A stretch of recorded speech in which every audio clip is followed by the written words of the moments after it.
So, when an AI messes up, who's actually on the hook? The developer who wrote the code, the company that deployed it, the AI itself? It seems like a simple question, right? But the answer is incredibly complex, and honestly, figuring it out is one of the biggest challenges we're facing in the age of AI. Okay, let me paint a picture for you. Imagine a delivery company rolls out a brand new AI. Its whole job is to create the absolute most efficient routes for every single truck in its fleet. But instead of speeding things up, it grinds the city to a halt, creating massive citywide traffic jams. This isn't some far-off sci-fi plot. It's a real-world problem, and it has a name: the paradox of route optimization.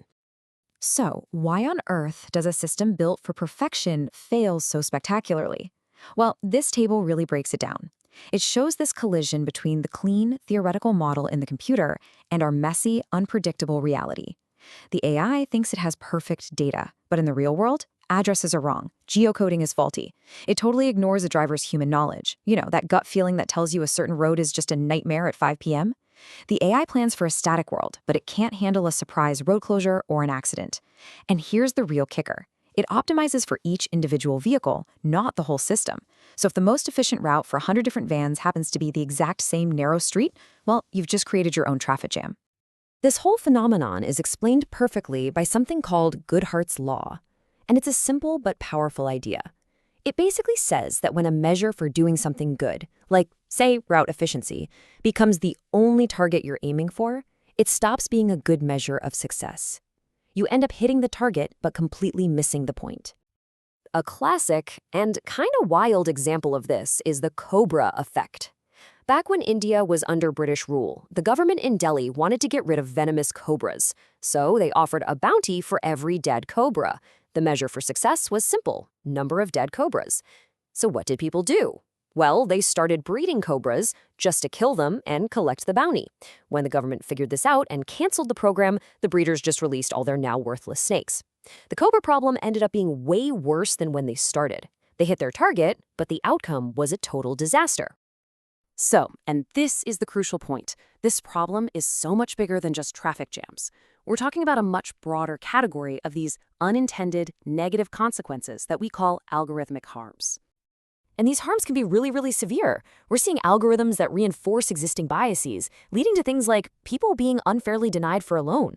We're talking about massive privacy violations, physical safety risks from, say, self-driving cars making mistakes, and making economic inequality even worse. They can even cause psychological harm through manipulation, or societal harm by supercharging the spread of misinformation. Which, of course, brings us right back to that huge central question. When an algorithm causes real harm in the world, who is actually responsible for it? The reason it's so hard to answer that question is something experts call the accountability gap. It exists because, for one, AI systems are often just mind-bogglingly complex and unpredictable, and their creation suffers from the problem of many hands. You have designers, programmers, data scientists, managers, users. So many people touch the system that it becomes almost impossible to point your finger at one single person and say, you're at fault. And this accountability gap isn't just one single problem. It's really 4 separate gaps rolled into one. First, you've got the culpability gap, where no single person can legitimately be blamed. Then there's the moral accountability gap. Think of a doctor who uses an AI for a diagnosis but then can't explain why the AI made that recommendation.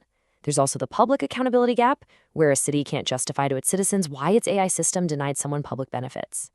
And finally, the active responsibility gap. This is where the people building the AI just aren't motivated or even able to prevent harm in the first place. It's becoming pretty clear that our old ways of thinking about this just aren't going to cut it.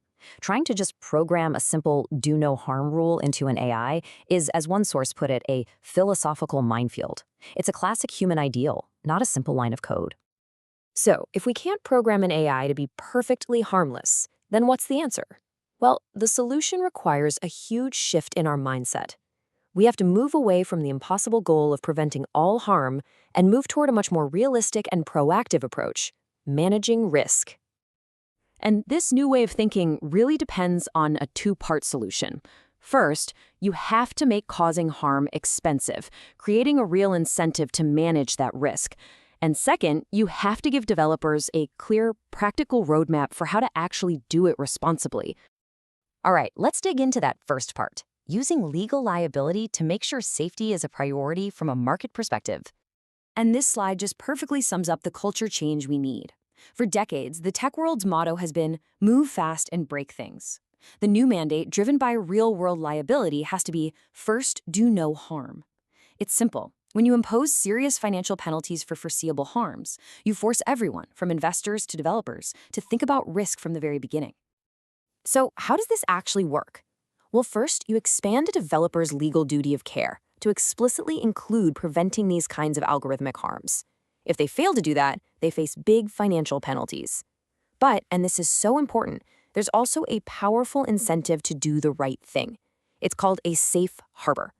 This basically means that if a developer can prove they followed all the best practices to identify and reduce risks, their penalty can be lowered, even if something completely unexpected still goes wrong. So making harm expensive gives developers the why, but they also desperately need a how. And that brings us to the second piece of the puzzle, a practical roadmap for responsible development. The best example of this right now is the NIST AI Risk Management Framework. Now, this framework isn't just some simple checklist you tick off. It's a flexible structure that's really designed to help organizations build a true culture of risk management.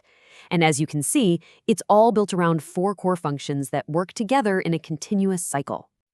So what are these 4 functions? It starts with govern, which is all about creating that risk-aware culture from the very top of an organization all the way down. Next is map, where you figure out the context the AI is going to be used in, and you identify all the potential harms. Third is measure, where you use solid methods to analyze and track those risks. And fourth is manage, where you prioritize those risks and actually do something to mitigate them. It's not a one-and-done thing. It's a constant loop of learning and improving. The ultimate goal of this whole process is to build what NIST calls trustworthy AI. And the key thing to get here is that trustworthiness isn't just one single thing.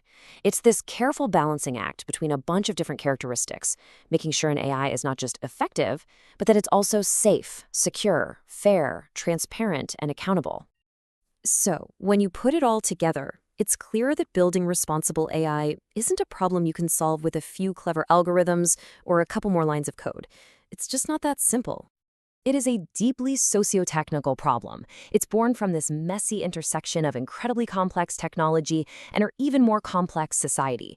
And tackling it means we need that two-pronged solution we've been talking about: strong legal guardrails that make causing harm costly, and a practical, flexible roadmap to guide developers toward doing the right thing. We have the tools. We have the frameworks. The technology itself isn't really the main barrier anymore. The real question, the one that will define the future of AI, is a human one. Do we have the collective will to actually follow the roadmap we've already started to create?